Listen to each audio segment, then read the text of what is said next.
बिस्मिल्लाहिर्रहमानिर्रहीम। अस्सलाम वालेकुम दोस्तों, उम्मीद करता हूँ आप बिल्कुल ठीक ठाक होंगे। दोस्तों आज है 7 अप्रैल सन 2021 और दिन है बुध का। दोस्तों बहुत ज़्यादा इंतज़ार था न्यूज़ का कि जिन दोस्तों के पास वर्क वीज़ा पहले से मौजूद है, यानी एम्प्लॉयमेंट वीज़ा है या फिर फैमिली ज्वाइनिंग वीज़ा है, तो वो क्या इंटर हो सकते हैं या नहीं 8 के बाद में। तो फाइनली तौर पर न्यूज़ आ चुकी है ऑफिशियली तौर पर ओमान प्रीस की तरफ से कि जिनको पहले वीज़े मिल चुके हैं, जिन लोगों के पास, जिन दोस्तों के पास भी इस वक्त ओमान के वीज़े मौजूद हैं, वो 8 अप्रैल के बाद भी ओमान के अंदर इंटर हो सकेंगे। जिन दोस्तों ने अपनी टिकटें वगैरह करवाई हुई हैं, होटल बुक करवाए हुए हैं, वो ओमान के अंदर इंटर हो सकेंगे।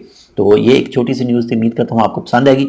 एक और ख़ास बात कि इसके अलावा जो 10 ममालिक पर पाबंदी लगाई हुई है ओमान ने, उनके लोग जो ओमान के अंदर इंटर नहीं हो सकते, सिर्फ उनको मना है। और इसके अलावा जो वहाँ का सफ़र करेंगे 14 दिनों में, तो उनको भी मना है, वो भी ओमान में इंटर नहीं हो सकते। यानी इन मुल्कों में पाकिस्तान, इंडिया, बांग्लादेश, श्रीलंका, नेपाल, भूटान ये शामिल नहीं हैं। तो उम्मीद करता हूँ आपको ये हमारी न्यूज़ अच्छी लगेगी।